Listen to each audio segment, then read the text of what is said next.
I met Donna in the least dramatic way possible at a 4th of July barbecue in Turlock, California, in 2013. I remember because I was sweating through my good polo shirt, the one I bought after my divorce from Katie, and she was standing there in a pair of cut-off jeans, arguing with someone about whether ketchup belonged on a hot dog. "That's a war crime," she said, flipping her ponytail. "Ketchup's for toddlers and liars." It was the first time I laughed in what felt like months. We started talking that night, and for a long time after. Donna talked fast, laughed louder, and had this way of turning the world into her own little sitcom. You were either in on the joke or you were the punchline, and I thought I was in on it. We got married 2 years later. She had a kid from a previous relationship, Eli, 6 years old and already better at sarcasm than most adults. I took to him right away. Not because I was dying to be a stepdad, but because Eli had this way of watching people. Like he already knew how things played out, just didn't feel like spoiling the ending. We moved into a modest 2-story near Modesto, nothing fancy. I'm in insurance, regional policies, claims, risk evaluations.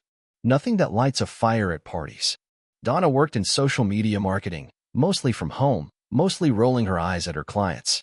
Brands with feelings, she'd say, the saddest circus on earth.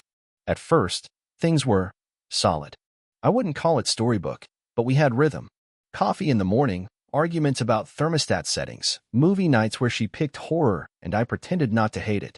I did the yard work. She managed the calendar and kept the place looking like a West Elm catalog. Every so often, we even kissed like we meant it. But somewhere around year 6, I started feeling like I was living with a ghost.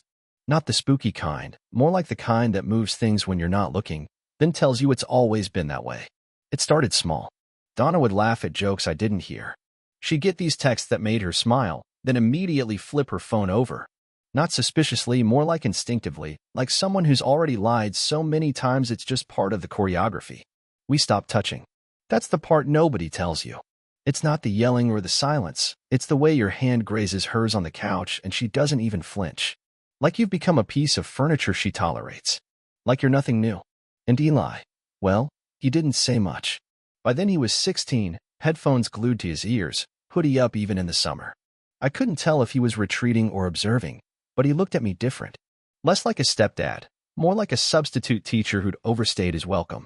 Donna said it was work stress. Said she was exhausted. Said she needed space, which was funny, because we already had a whole house and she occupied all of it. Still, I didn't push. Maybe that's my flaw. I don't light fires. I don't poke sleeping bears. I assume that if something's wrong, people will tell you. And Donna, she never told me anything real unless she was trying to win an argument. In May, something shifted. She started doing her hair more. Not for me, not for anyone in the house. Just for her walks. Every other evening, out she'd go in her leggings and makeup, hair curled, smelling like citrus and something else I couldn't name. I'd ask where she was headed and she'd say, just around the block. But around the block doesn't take an hour and leave you breathless when you come back. I tried to tell myself it was nothing. Maybe she was reconnecting with herself. Maybe she was training for something. Maybe she was going through a midlife thing. But then she changed her password on the shared iPad and told me it had auto-updated when I asked why I couldn't log in. Right. I started noticing other things. Receipts in the trash for gas stations not near her usual routes. Her work laptop constantly on Do Not Disturb. A new email account she swore was just for promotions and spam, but when I tried sending her something from our joint Gmail, it bounced. Twice. Then came the therapy phase. Not for us, for her. She said it was about self-growth, healing, boundaries. I said, should I join you? And she laughed like I'd asked to come along to her bikini wax. No offense, Josh, but I need a space that's mine, she said, patting my arm like I was the golden retriever who'd just brought in a dead squirrel. That was the moment I started to catalog. Not the little things, no. I mean the timestamps, the patterns, the inconsistencies. I started writing things down. Not because I was planning anything, but because I needed to feel like I wasn't crazy. That I wasn't just some insecure husband with a too active imagination. I became, essentially, a private detective inside my own house. But without the trench coat or any of the dignity. What made it worse was how normal she was when she wanted to be. She'd still make jokes at dinner. She'd still roll her eyes when Eli left his socks in the hallway. She still posted the occasional filtered selfie with captions like, grateful for quiet nights. Grateful for quiet nights. Meanwhile, I was Googling emotional infidelity and how to tell if your wife is cheating without sounding insane. And every search result was some variation of, check her phone. But I didn't. Not because I'm some moral champion. Honestly, I just knew it wouldn't matter. If I had to look through her phone, I'd already lost. Plus, Donna? She's smart. If she was hiding something, it wasn't going to be in plain sight. Still, I couldn't shake the feeling that I was standing in a house where the walls had started to whisper. Every smile of hers felt rehearsed. Every "I love you" sounded like it was being read from a cue card just out of frame. Then she told me she was going on a retreat. Just 2 nights, she said. My therapist suggested it. No phones, no tech. Just nature and silence. Might help me reset. I nodded. I didn't fight it. Because when someone hands you a lie that well-wrapped, you almost want to see where they're going with it. I'll leave Friday after work, she said, and be back Sunday afternoon. Where's the retreat? She hesitated. Somewhere in Marin. It's run by a friend of my therapist. I can forward you the info. She didn't. That Friday, she left with a duffel bag and a smile, kissed me on the cheek like she was heading off to war, and drove off in her Subaru. And that's where I'll stop for now. Because what happened next? That's where the story really begins. Donna left on a Friday. Said she was going off-grid. Some meditation retreat near Marin. No cell service, all nature and silence. Honestly, I hoped it was real. I hoped she came back barefoot and enlightened and maybe, just maybe, remembered what it was like to laugh at my dumb jokes without looking bored. But here's the thing. People who go off-grid don't bring their laptop charger. I noticed it by accident. I was cleaning the kitchen because that's what I do when I don't know what else to do. Wipe counters, organize the spice rack, tighten drawer screws. And her laptop charger was still plugged in under the counter, coiled up like a sleeping snake. Donna's not the type to forget that. She's the checklist queen. If we're driving 10 minutes to Target, she brings a backup charger just in case. So, the fact that she left it? That wasn't forgetfulness. That was intention. I didn't act right away. I still had that little idiot voice in the back of my head saying, don't overthink this. Maybe she brought a spare. Maybe they have chargers at the retreat. Sure. And maybe I'll wake up tomorrow with abs.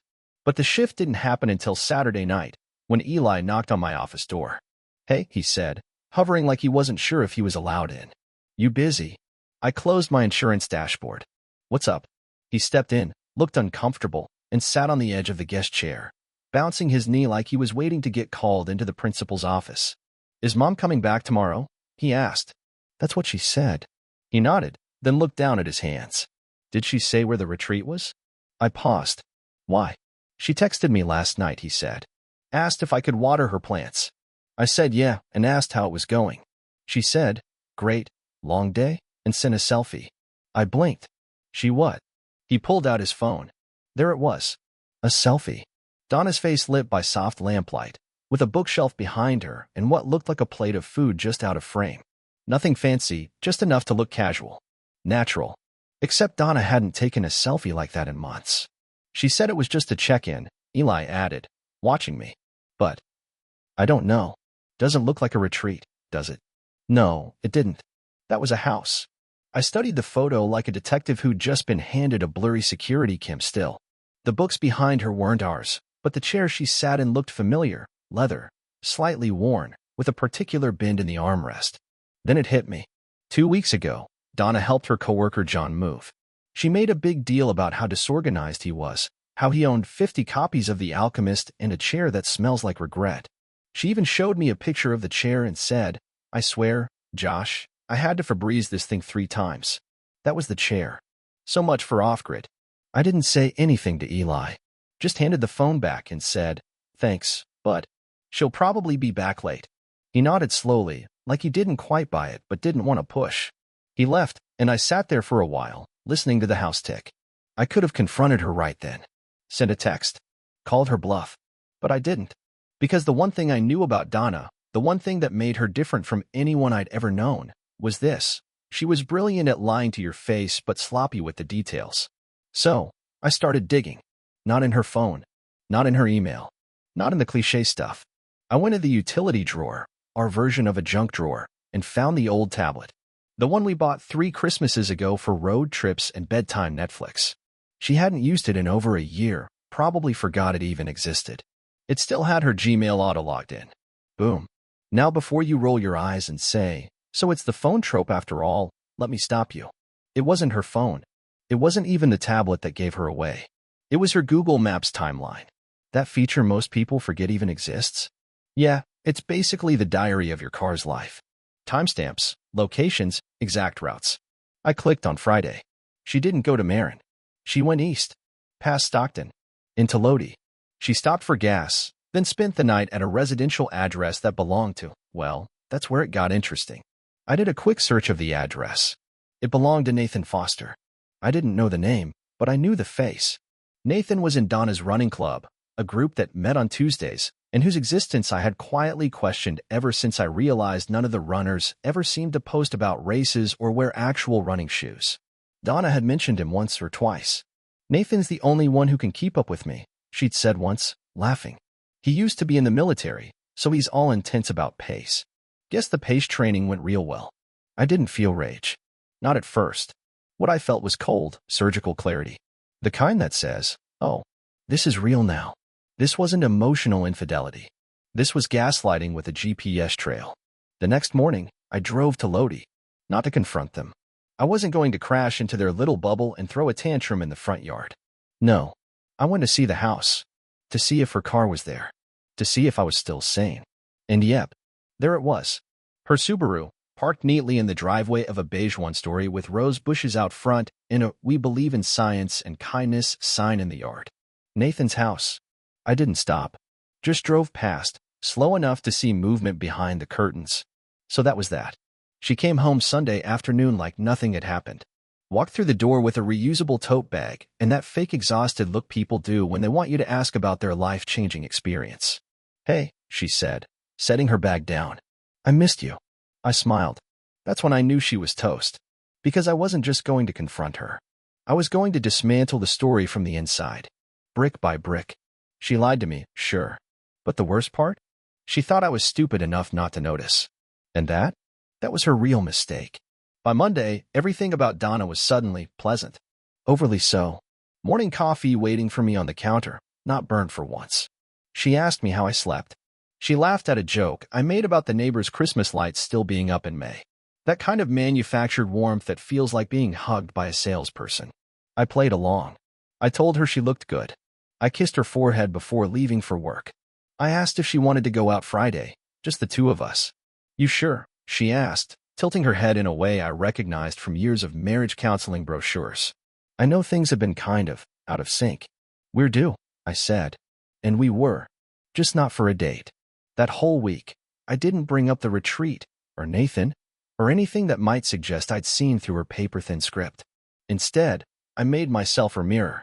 Whatever mood she gave me, I reflected back. Happy? I was cheerful. Distracted? I gave her space. Slightly flirty in the kitchen while Eli was at his friend's? I flirted right back. I even offered to make dinner Saturday. Homemade lasagna. I hadn't made it in years. She smiled and said, "That sounds amazing." Kissed my cheek. Walked out of the room. And that was when I saw it again, that little flicker of guilt she thought she was hiding. The flicker people show right before they convince themselves it's not technically cheating if they still pay the water bill. Now let me pause here and say something clearly. I wasn't trying to win Donna back. That ship had burned, capsized, and sunk somewhere around the Lodi exit ramp. But I wasn't going to let her walk out like some noble woman rediscovering herself either. No. She didn't get to cheat and then play the martyr.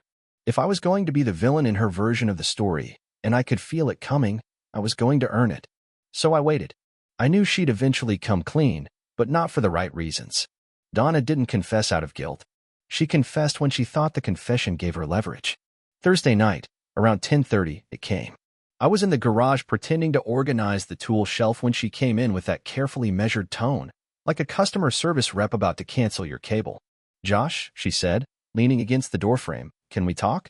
"Sure," I said, not turning around. "It's important." I turned, wiped my hands on a rag. "Okay." She didn't sit. Just stood there with her arms crossed like a teenager rehearsing a breakup monologue. "I've been thinking a lot about us," she started. "And I want to be honest with you. Because I respect you." There it was. Because I respect you. The line people use right before they light your house on fire and hand you the matchbook as a souvenir. "I haven't been completely truthful," she said. "You're going to have to narrow that down." Her jaw tightened. "Just a second." Then, I didn't go to a retreat last weekend. I nodded slowly. Okay. She blinked, probably expecting shock. I spent time with someone. I didn't say anything. She kept going. His name is Nathan. He's someone I've known through my running group.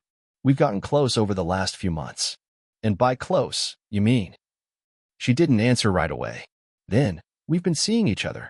Seeing. She bristled. We've been involved. Intimately. Oh, I said. So that's why you needed a digital detox. Too many text threads to juggle? I'm telling you this now, she said, lips tight, because I don't want to lie anymore. I nodded again. How long? She looked down. About 4 months. Which meant 6. Maybe more. Donna never told the truth at the beginning of anything. Are you in love with him? I asked. I don't know. It's not that simple. It's never that simple when you're cheating. I didn't plan this, Josh, she snapped, a little more heat now. It just happened. Things haven't been great between us and... Oh, come on, I interrupted, stepping forward. You don't get to use the things haven't been great card like it's a hall pass. You went in his house and lied to your kid and your husband about going on a retreat. That's not something that just happens. That's a PowerPoint and a calendar invite. I'm not asking you to forgive me right now, she said, her voice steady but defensive. I just think we need to take a step back and figure out what this means for us. For us. Yes. There it was again. The part I'd been waiting for. The speech where she rebrands her betrayal as a turning point. A new chapter. The affair wasn't the end. It was the beginning of her truth. And if I was really mature and emotionally evolved, I'd respect that. I think, she said, we should try a trial separation. I'll move out for a bit. We can focus on ourselves. Figure out what we want. Translation. Let me ease out of this marriage with as little heat as possible so I can test drive the next guy.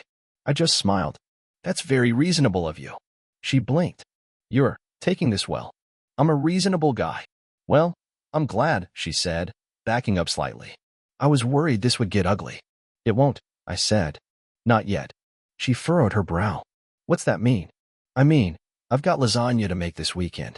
Can't have things getting ugly before that. She stared at me for a beat. You're serious? As a mortgage, I said. And then I walked past her, into the kitchen, and left her standing there, caught somewhere between confused and suspicious. Which is exactly where I wanted her. Because Donna thought she still had control of the narrative. She thought I was the same boring, docile husband she'd quietly outgrown. But here's the thing. You don't really know someone until you lie to them and watch what they do with it. And Donna? She was about to learn that sometimes the quiet ones don't break. They plan. Saturday rolled in with California sun and fake smiles. I got up early, hit the store, and started on the lasagna. Real ricotta. Fresh parsley. The whole 9 yards. I even made garlic bread, not from a bag. Eli wandered into the kitchen around noon and blinked at the chaos. You good? He asked, rubbing sleep from his eyes. Never better, I said. Big night. He raised an eyebrow. What's going on? I smiled. We're having guests. Who? You'll see. Now, Eli didn't push, which was unusual. Maybe he sensed something. Maybe he just didn't care. He wandered off, probably to scroll through his phone and pretend not to notice that his stepdad had suddenly turned into Martha Stewart. By 5, the house was spotless. Tables set. Candles. Wine chilling. I even wore a button-down, the one I only break out for anniversaries and court appearances. Donna came downstairs in jeans and a nice blouse, hair brushed but casual. She looked at the table and froze. What's all this? She asked. Our dinner, I said. You said you were free tonight. I thought we were just us. I shrugged. Changed my mind. Before she could ask more, the doorbell rang. She flinched. Who? I walked past her, opened the door, and smiled. Nathan, I said warmly. Glad you could make it. And there he was. Mr. Runner-Up. Donna's pacemaker. Dressed like he was going to a casual networking mixer, holding a bottle of red wine like it was a peace offering. Hey, man, he said, confused. Thanks for the invite. Of course. Come on in. Donna stood frozen in the living room. Pale. Eyes wide. Like someone had just turned on the lights in a theater where she'd been playing the lead role, and the audience was filled with people she never invited. I turned back to her. Don't worry, sweetheart. I told him everything. Figured if we're going to start being honest, we should all get on the same page. You what? She whispered. Nathan looked between us, uncomfortable now. Josh, maybe this wasn't such a good. No, No. Sit, I said, gesturing to the table. We're eating. He sat. She didn't. The next knock was right on cue. I walked over again and opened the door for guest number 2. Eli, I said, turning toward the stairs. Can you come down? Your dad's here. Because yes, folks. For the first time in 8 years, I had invited Eli's biological father, Denny, over. Denny was a UPS driver, mostly out of the picture but not the deadbeat kind. Just uninvited. Donna had made sure of that. He stepped inside and looked around. Smells amazing. Lasagna. You know it. Donna looked like she might faint. Josh, she said under her breath, what are you doing? Recalibrating the family, apparently, I said. Nathan stood halfway. Wait, what's going on here?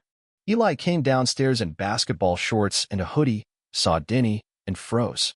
Dad? Denny smiled sheepishly. Hey, bud. I don't get it, Eli said. What's happening? That's a great question, I said, motioning for everyone to sit. Let's unpack it over dinner. They did. Awkwardly. I served food. I poured wine. Nobody spoke for the first 5 minutes except me, commenting on how the garlic bread was slightly overdone. Nathan kept glancing at Donna like he'd just been tricked into buying a haunted house. Donna, to her credit, tried to keep it together. But when I stood up and tapped my glass with a spoon, she lost the grip. Josh, she snapped, this isn't funny. I'm not laughing, I said. This is about closure. Honesty. Integrity. You ambushed me in my own house. Technically, our house, I corrected. Which is why I thought you'd want the people affected by your decisions to hear what's been going on. Nathan raised his hand like he was back in community college. I'm sorry, I didn't know this was a marriage. I offered. With a teenager involved? Yeah. Crazy how those details slip through the cracks when you're focused on each other's pace times. Okay, he muttered, trying to stand. This is ridiculous. Sit, I said, my voice flat now. You wanted her, right? This is her. Real version. Full package. Dinner and a side of fallout. He sat. Donna's voice dropped to a hiss. You're being cruel. No, Donna, I said. Cruel is making your kid lie for you. Cruel is making me doubt my own instincts for 6 months while you sneaked off to Lodi. This is consequences. She stood. I'm not doing this. Sit down, Mom, Eli said. Everyone turned. He hadn't said a word the whole meal.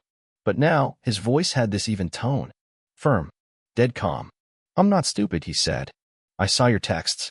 I saw the pictures. I've known for weeks. Donna stared at him. You what? You used me, he said. To cover for you. You think I didn't notice when you said you were going on a hike, and then showed up 5 hours later with glitter in your hair. Nathan slowly looked down at his wine. I sat back. Let it happen. This wasn't about me anymore. Donna started to speak, but Eli cut her off. You made me lie to Josh. You made me choose. And now you're mad because he didn't just roll over and cry about it. The room went silent again. Donna finally Saturday, I never meant to hurt either of you. You did, I said. And here's the thing. I don't hate you for it. I just needed you to see what it looked like. She looked down. So what now? You humiliate me in front of everyone and what, kick me out? I smiled. Not exactly. I pulled out a folder. Inside? A printed document. This is a notarized agreement, I said. Outlines the split of assets. You keep your car. I keep the house. No alimony. Custody arrangement for Eli. He's almost out of the system, but I wanted in writing that he stays with me unless he decides otherwise. You're kidding. Already ran it by a lawyer. All you have to do is sign. Nathan blinked. You prepared a divorce agreement and then made lasagna? I looked at him. I'm a multitasker. Donna opened the folder. Read through it. Her hand trembled. This is cold, she said. No, I said. This is clean. She didn't sign it. Not that night. She just sat there, silent, surrounded by all the pieces she thought she could manage quietly. By Monday, she'd signed. By Wednesday, she was gone. Nathan never came back. Didn't he? He texted a week later and said he wanted to get lunch with Eli. Just them. No drama. Eli went.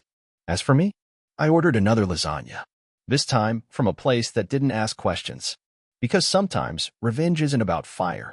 Sometimes it's about pulling the curtain back quietly, calmly, and showing everyone the play she thought she was directing, only to find out the script was never hers to begin with. The thing about endings is that most people don't recognize them until after the credits roll. Donna sure didn't. She thought she still had scenes left, Still had lines to deliver, maybe a teary monologue and some soft lighting where I'd say something like, "I just want you to be happy." But I wasn't playing her co-star anymore. 3 days after she signed the paperwork, I got the inevitable text. "Donna, can we talk?"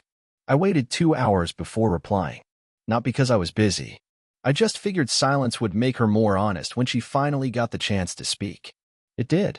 "Me. Tomorrow. 7 p.m. My place." "Donna, okay. Thank you."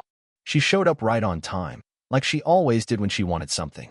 She was wearing what I called her reasonable adult uniform, clean jeans, modest flats, hair tied up, no eyeliner.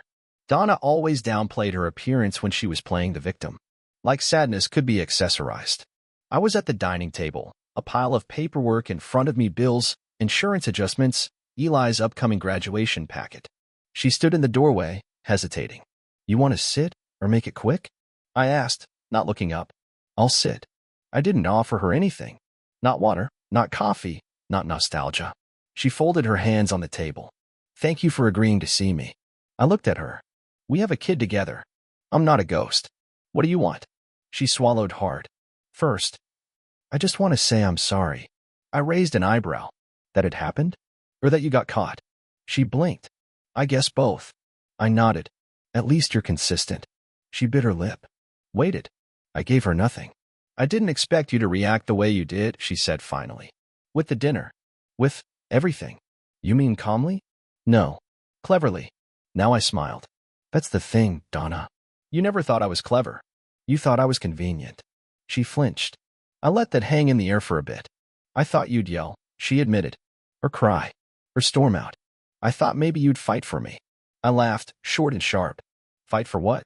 The woman who lied about retreats and texted our son from another man's bed? That's not a prize, Donna. That's a clearance item with no returns." She blinked fast. "That's cruel." "No, that's clarity." She didn't respond right away. Instead, she reached into her bag and pulled out a manila envelope. I didn't take it. "This is just some paperwork I forgot to give you," she said. "Tax forms. Some old bank stuff." I nodded. "Leave it on the counter." She didn't move. I also wanted to explain some things. Not to win you back. Just because. Because it helps you sleep? Because it matters. I finally leaned back. "Go ahead. Explain." She took a breath. "Nathan wasn't planned. It wasn't some long con. It started with running, then texting, and then we got close. You said that already. It wasn't just physical." "Oh, I know. You wouldn't have risked everything for just intimacy. You needed someone to tell you that you were still fascinating, still full of potential." Her face twisted. "Is that what you think I wanted?" "No," I said. "It's what you told yourself you needed." She looked down. I felt unseen. I sighed. And I felt lied to. "So what are we even doing here?" She looked up, suddenly sharper. "I'm here because you made me feel like a criminal. You made yourself a criminal." I just read the charges out loud. She paused. "Do you ever wonder what might have happened if I'd been honest earlier?" I nodded. "Sure. We could have split like adults. Quietly. Dignified. You could have saved yourself the shame, the spectacle, and the awkward moment where our kid has to explain to his girlfriend why his mom blew up the family over a guy who doesn't even have framed art in his living room." That one stung. I saw it in her shoulders. "I didn't come here for you to tear me down," she said. "I didn't invite you here to make you feel better." She nodded slowly. "So that's it? You're done?" "Done was 3 weeks ago. This is just clean up."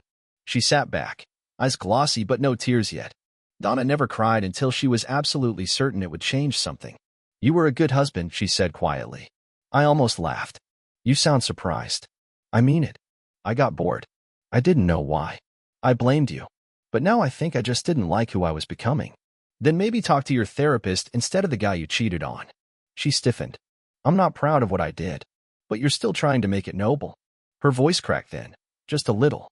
You don't have to keep punishing me." "I'm not. Trust me, punishment would have been me dragging your name through every PDA meeting, every Facebook group. This is mercy." She looked at me. For the first time in a long time, I think she actually saw me, not the version she'd rewritten in her head, but the man sitting across from her, holding nothing but the truth. "Are we okay?" she asked. "No," I said. "But we're over. And that's better." She nodded. Quiet. Resigned. That was the closest Donna ever came to defeat. Not a breakdown, not begging, just stillness. No more spinning. I stood. She followed suit. Eli's not a kid anymore, I said. But if you want to fix anything, start there. He won't say it, but you broke something. I know, she whispered. Don't just know it. Act like it. She turned to leave, then paused at the door. I don't expect you to forgive me. Good, I said. Then we're finally on the same page. She walked out. I closed the door behind her and locked it, not out of fear, but out of finality. The silence that followed wasn't empty. It was earned. 2 months later, Donna was a guest star in her own life.